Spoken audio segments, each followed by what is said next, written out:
Hello everyone. मूल concept की इस लेक्चर में हम लोग पढ़ेंगे। लास्ट वाले लेक्चर में हम लोग पढ़ रहे थे आपका कैलकुलेशन ऑफ सब एटॉमिक पार्टिकल्स निकालना कि भाई कितना इलेक्ट्रॉन होगा, कितना प्रोटॉन होगा, कितना न्यूट्रॉन होगा, ये निकालना हम लोग लास्ट के लेक्चर में देख रहे थे। इस पे चार्ज डेवलप करता है तो क्यों करता है, किस वजह से करता है, वो सब सारा हम लोग सीख गए थे। जो चार्ज डेवलप करता है वो आपके इलेक्ट्रॉन की वजह से डेवलप करता है, या तो गेन ऑफ इलेक्ट्रॉन की वजह से माइनस चार्ज डेवलप करेगा, या लॉस ऑफ इलेक्ट्रॉन की वजह से प्लस चार्ज डेवलप करेगा किसी भी आइटम में। क्योंकि स्वाभाविक बात है कि अगर इलेक्ट्रॉन का लॉस होगा तो प्रोटॉन का संख्या इलेक्ट्रॉन से ज्यादा हो जाएगा तो उस पर प्लस चार्ज डेवलप कर जाएगा प्रोटॉन की वजह से। अगर इलेक्ट्रॉन का गेन होगा तो इलेक्ट्रॉन का संख्या प्रोटॉन से ज्यादा हो जाएगा, तो स्वाभाविक बात है उस परिस्थिति में इलेक्ट्रॉन की वजह से net charge minus charge develop करेगा। जितना इलेक्ट्रॉन ज्यादा है उस हिसाब से उतना माइनस चार्ज डेवलप करेगा, जितना प्रोटॉन ज्यादा है उस हिसाब से उतना प्लस चार्ज डेवलप करेगा। लेकिन ये ध्यान देना है कि प्लस चार्ज और केटायन और एनायन में, केटायन और एनायन के फॉर्मेशन के दौरान, केटायन और एनायन के फॉर्मेशन के दौरान बार बार बोल रहे हैं आपका number of protons and number of neutrons remains constant. Number of proton और नंबर ऑफ न्यूट्रॉन कांस्टेंट रहता है, जिस वजह से एटॉमिक नंबर भी कांस्टेंट रहता है, मास नंबर भी कांस्टेंट रहता है। जो चार्ज में का डेवलपमेंट होता है वो आपके इलेक्ट्रॉन के गेन और लॉस की वजह से होता है, और इलेक्ट्रॉन का संख्या ही वैरी करता है और कुछ वैरी नहीं करता है। ठीक है, तो आज हम लोग आगे पढ़ते हैं। इंपॉर्टेंट है ये आपका एवरेज एटॉमिक मास।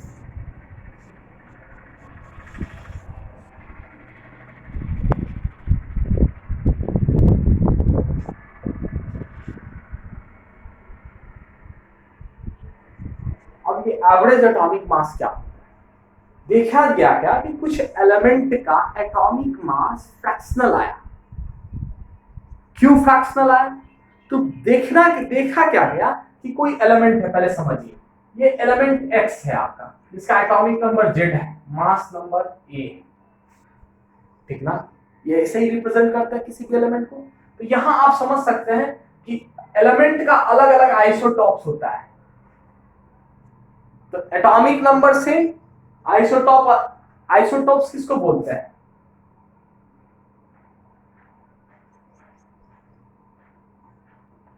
स्पीसीज बता भी चुके हैं, विथ सेम एटॉमिक नंबर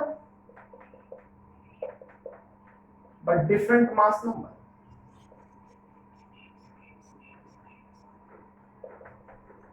मतलब जेड कांस्टेंट होगा आपका, ए कांस्टेंट नहीं होगा। जिसका एटॉमिक नंबर सेम हो, मास नंबर अलग अलग हो। मतलब क्या अलग हो? ए अलग होने से क्या फर्क पड़ा? Number of neutrons will be different.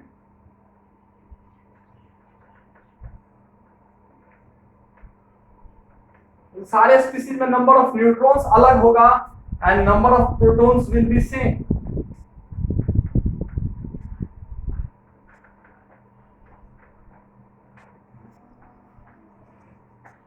ठीक, तो देखिए यहां हम क्या बोले, x का z है, यहां मास नंबर a1 है। फिर देखिए यही x का एटॉमिक नंबर z ही रहा, मास नंबर a2 हो गया। मतलब फॉर एनी एलिमेंट x,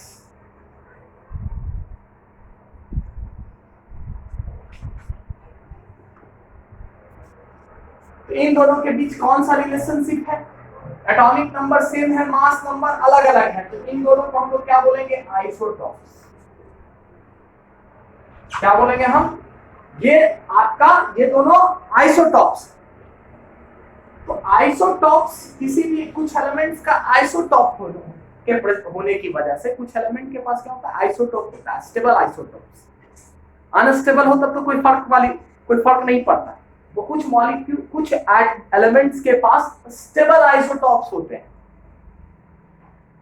और वो भी नेचर में पाया जाता है अलग अलग कंपोजिशन में, अलग अलग अमाउंट में। उसका एबंडेंस अलग अलग होता है, उसका प्रचुरता, उसके पाए जाने का परसेंटेज अलग अलग होता है हमारे नेचर में। तो जो पाए जाने का परसेंटेज है वो अलग अलग है। मतलब कि मानिए कि एलिमेंट x है, a1z a2z, इसका पाए जाने का परसेंटेज मानिए x%।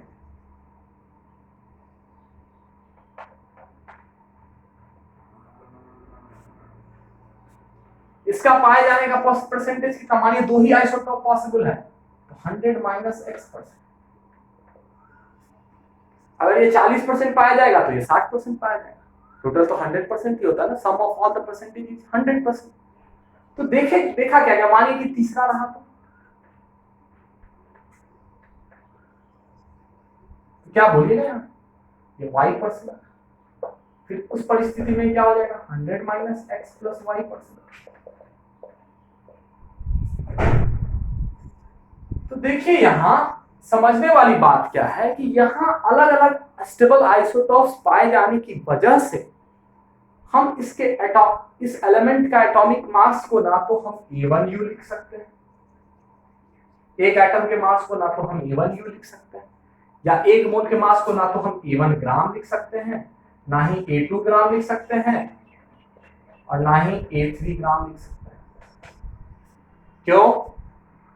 अगर हम A3 लेंगे तो इन दोनों के साथ नाइंसाफी कर देंगे, अगर हम A1 लेंगे तो A2 और A3 वाले के साथ नाइंसाफी करेंगे। क्यों भाई हम A1 लेंगे, क्यों A2 A3 नहीं लेंगे?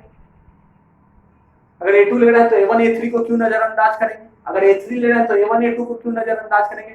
तो इस केस में, ऐसी स्थिति में हम लोग एलिमेंट के लिए क्या डिफाइन करते हैं, एवरेज एटॉमिक मास। मतलब average atomic mass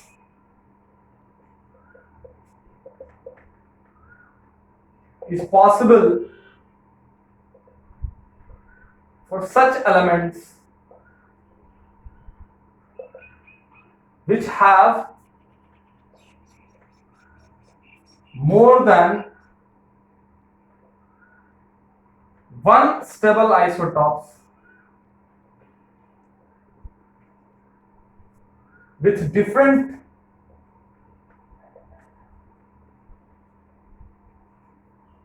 which have, अब इसको मिटा देते हैं आपको,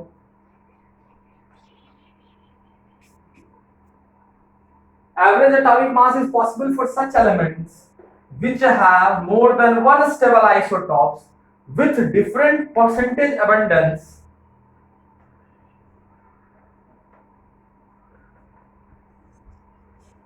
found in the nature।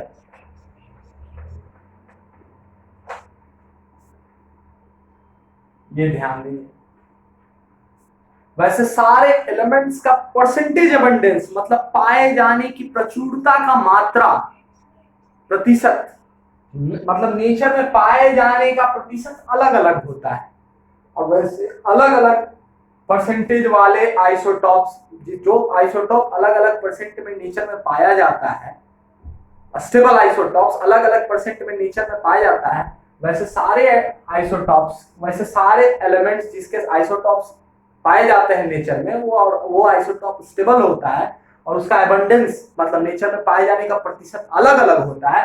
उन सारे एलिमेंट्स के लिए हम लोग डिफाइन करते हैं एवरेज एटॉमिक मास। क्या डिफाइन करते हैं, एवरेज एटॉमिक मास। ऐसी परिस्थिति में हम लोग, इस तरह की परिस्थिति में हम लोग एवरेज एटॉमिक मास डिफाइन करते हैं।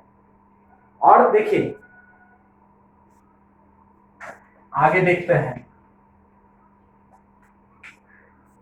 And the atomic mass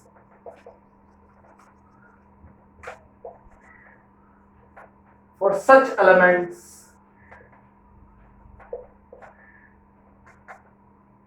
is found to be fractional।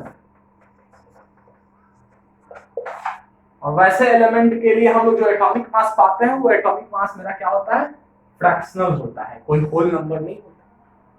Fractional होने की वजह आइसोटॉप्स का पाया जाना, किसी भी एलिमेंट के आइसोटॉप्स के पाए जाने की वजह से, स्टेबल आइसोटॉप्स के पाए जाने की वजह से, किसी भी एलिमेंट के स्टेबल आइसोटॉप्स के पाए जाने की वजह से उस एलिमेंट का एटॉमिक मास फ्रैक्शनल होता है, उस एलिमेंट का एटॉमिक मास फ्रैक्शनल होता है, और उसी एटॉमिक मास को हम लोग एवरेज एटॉमिक मास बोलते हैं। और वो एवरेज एटॉमिक मास उस आइसोटॉप के एबंडेंस पे डिपेंड करता है कि वो आइसोटॉप आपके नेचर में कितना प्रतिशत पाया जाता है।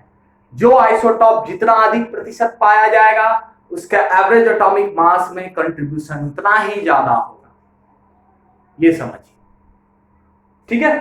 तो देखिए यहां अब हम लोग क्या करते हैं, हम लोग कुछ एलिमेंट का एटॉमिक मास निकालते हैं जो कि अलग अलग, जिसका अलग अलग आइसोटॉप्स पाया जाता है। देखिए एग्जांपल लेते हैं तो और क्लियर होगा।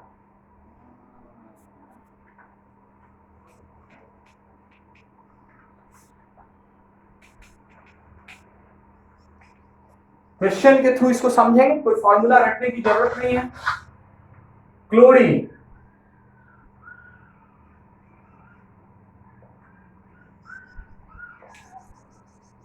in nature is found to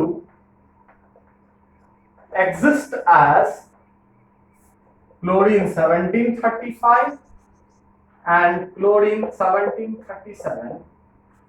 nature में क्लोरीन पाया जाता है 1735 के रूप में और क्लोरीन 1737 के रूप में, with their percentage abundance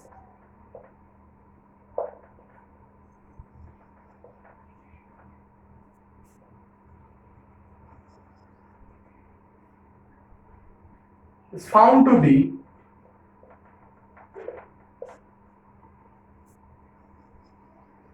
75% and 25%। 75% किसके लिए, क्लोरीन 1735 के लिए, एंड 25% किसके लिए, क्लोरीन 1737 के लिए respectively. Find the average atomic mass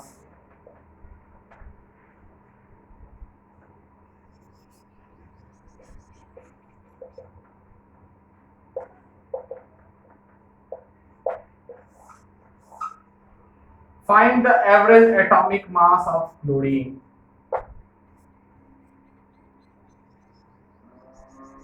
यही सवाल है, ऐसे पूछा जाता है। क्लोरीन नेचर में पाया गया किसमें, क्लोरीन 17 है ना, उसका 17 दूना 34 और क्या बोले थे ऑड रहा तो एक जोड़ दीजिए 35। तो एक आइसोटॉप ये हुआ और अगला स्टेबल आइसोटॉप हुआ 1737। ये दो आइसोटॉप पाया गया क्लोरीन का। तो अब इसका एटॉमिक मास, ना तो हम एटॉमिक मास एक एटम के मास को भी बोल सकते हैं, ना तो इसका एटॉमिक मास आप 35 ग्राम या यू बोल सकते हैं और ना ही इसका 37 ग्राम बोल सकते हैं आप। 37 ग्राम क्या हो गया, ग्राम एटॉमिक मास, ना तो इसका आप 37 ग्राम बोल सकते हैं ना ही 35 ग्राम बोल सकते हैं। अगर 35 बोलिएगा तो क्यों नहीं 37 होगा, और 37 बोलिएगा तो 35 क्यों नहीं होगा। मतलब इसका एवरेज एटॉमिक मास ना तो 35 होगा ना ही 37 होगा, ये तो कंफर्म हो गया आप। अब देखिए क्या यहाँ इसका अलग अलग एबंडेंस दिया हुआ है। एबंडेंस क्या होता है, नेचर में पाए जाने का प्रतिशत, कितना मात्रा पाया गया। तो 1735 वाला 75% पाया गया और 1737 वाला आपका 25% पाया गया। 1735 वाला 75% पाया गया और 1737 वाला 25% पाया गया। तो कुछ नहीं, बहुत आसान है। Average atomic mass of chlorine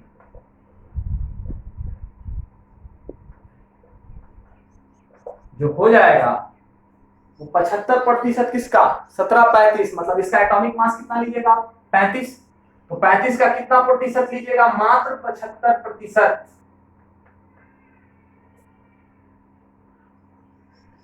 फिर 37 है, 37 कितना पाया गया 25%, मतलब 37 का हम सिर्फ 25% कंट्रीब्यूशन लेंगे और 35 का कितना लेंगे 75%।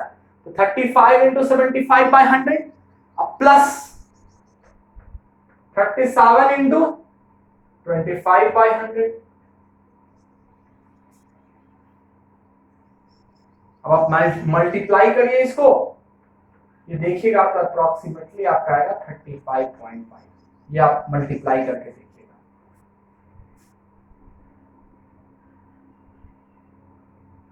इसीलिए देखिए ये सिंपल है, एकदम सिंपल। अगर आप समझें तो फॉर्मूला रटिएगा बहुत मुश्किल होगा, समझिएगा बहुत आसान है, कुछ नहीं, बच्चा वाला सवाल है ये सब। लेकिन यही सवाल IIT में भी आता है, दिखाएंगे अभी जस्ट। ये समझिए, average atomic mass of chlorine 35 into 75/100 37 into 25/100, ये ऑलमोस्ट आएगा 35.5। इसीलिए क्लोरीन का एटॉमिक मास हम लोग कितना लेते हैं, एक एटम का मास 35.5 U और एक मोल का मास 35.5 ग्राम। ना तो 35 लेते हैं ना ही 37, क्या लेंगे 35.5 मल्टीप्लाई करके देखिएगा। ठीक है, अब देखते हैं अगला सवाल इसी के टाइप का।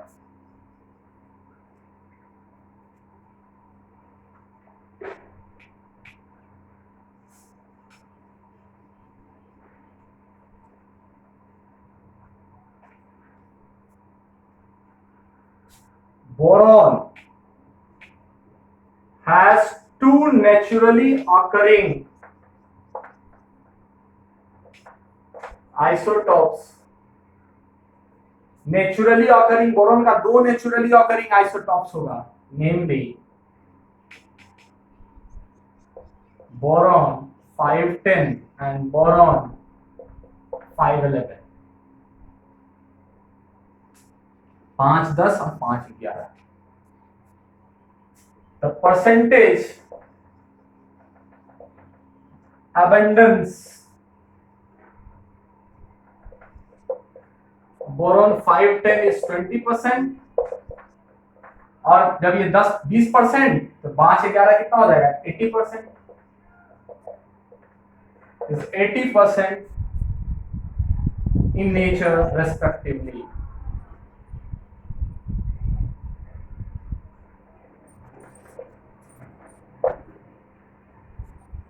Find the average atomic mass of boron। Find the average atomic mass of boron।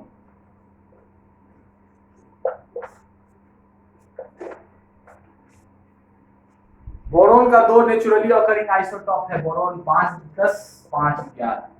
Percentage abundance देखिएगा तो 510 वाले का 20%, 511 वाले का 80%। पूछा जा रहा है find the average atomic mass of boron. बहुत आसान सिंपल है, average atomic mass of boron क्या हो जाएगा, 10 वाले का कितना कंट्रीब्यूशन देना, मात्र 20%, 10 into 20/100। 11 वाले का 80, तो 11 का कितना परसेंट 80/100। दोनों को जोड़ देंगे, दोनों के कंट्रीब्यूशन को क्या कर देना है, जोड़ देना है, एवरेज एटॉमिक मास आ जाएगा बोरोन का। तो देखिए क्या हो जाएगा 200/100। काट नहीं रहा है तो दिमाग लगा रहे हैं, इस वजह से नहीं काट। 880/100 कितना हो जाएगा 1080/100, ये हो जाता है 10.8। इस वजह से नहीं काटे क्योंकि दो प्लेस पे डेसिमल लगा देंगे, 100 को डिविजिबल नहीं करते हैं। 100 कभी कभी रहता है तो बहुत फायदेमंद होता है। 100 को हम लोग डिवाइड नहीं करते, इसलिए नहीं करते हैं, क्यों, क्योंकि 100 रहेगा 1000 रहेगा, जितना 100 रहेगा जितना 1000 से डिवाइड करना रहेगा उतना प्लेस पे डेसिमल प्लेस कर देंगे। 100 है तो दो प्लेस पे डेसिमल प्लेस कर देंगे, तो कितना आ गया 10.80। 100 रहा 1000 रहा, जनरली हम लोग कट नहीं करते हैं कैलकुलेशन इजी रखने के लिए। तो इसको कट कर दीजिएगा तो 5 आ जाएगा, इसको कट कर दीजिएगा तो भी 5 आएगा, फिर जोड़िएगा तो फिर 5 से डिवाइड करना पड़ेगा, वो आसान नहीं है, वो सही नहीं है। 100 है तो बेहतर है। 10.80 आ गया, ऐसे बनता है सवाल। सिंपल है, बहुत सिंपल, बहुत सिंपल, बहुत आसान। अगला देखिए,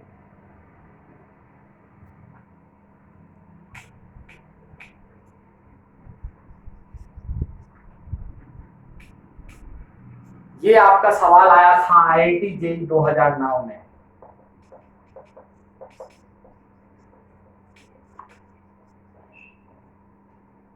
जो अभी मेंस एडवांस होता है, तो जो एडवांस के एग्जाम में आया था IIT JEE उस समय बोला जाता है इस एग्जाम को, उसमें आया था IIT JEE 2009 में ये क्वेश्चन आया था।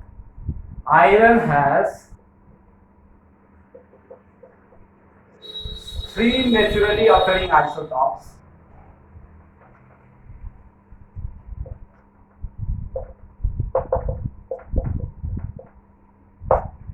आयरन का 3 नेचुरली आइसोटॉप्स होगा, namely iron 2654, iron 2656, and iron 2657. The percentage abundance of each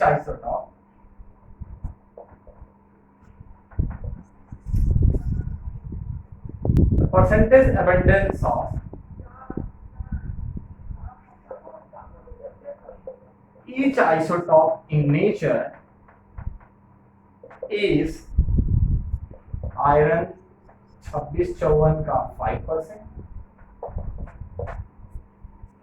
iron 2656 का 90% एंड आयरन 2657 का आपका हो जाएगा 100%, sorry 5%. Find the average atomic mass of iron.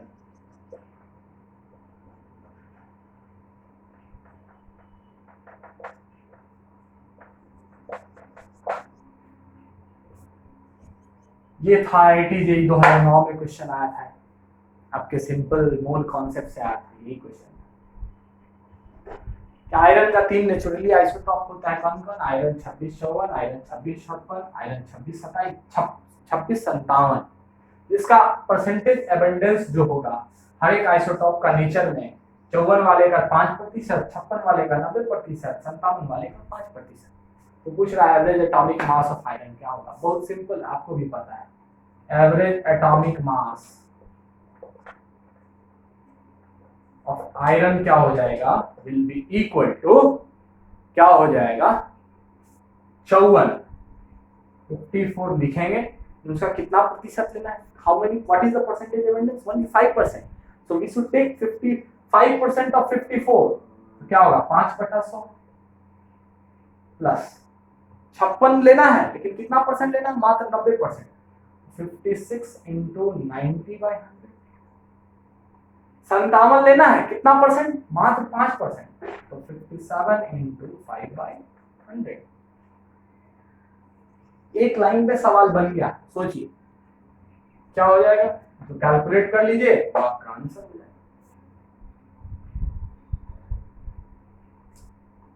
तो आज हम लोग एलिमेंट के बारे में पूरा कंप्लीट स्टडी कर लिए. मोल निकालना, सब कुछ, सब एटॉमिक पार्टिकल निकालना, एटम निकालना, वेट निकालना, एवरेज एटॉमिक मास निकालना, सारा चीज सीख लिए हम लोग. अगले क्लास में हम लोग कंपाउंड्स के बारे में पढ़ेंगे. कंपाउंड्स के बारे में, फिर रेडिकल्स के बारे में, आयनिक कंपाउंड स्पीसीज के बारे में पढ़ेंगे. उसके बाद स्टैचोमेट्री, इडियोमेट्री पढ़ते जाएंगे. सब बहुत आसान है. देखिए, उम्मीद करते हैं कि आपको ये समझ में आ रहा होगा. नहीं आ रहा है तो ग्रुप में आप मैसेज डाल दीजिएगा, फिर से हम अगले लेक्चर में दोबारा समझाएंगे. ठीक है.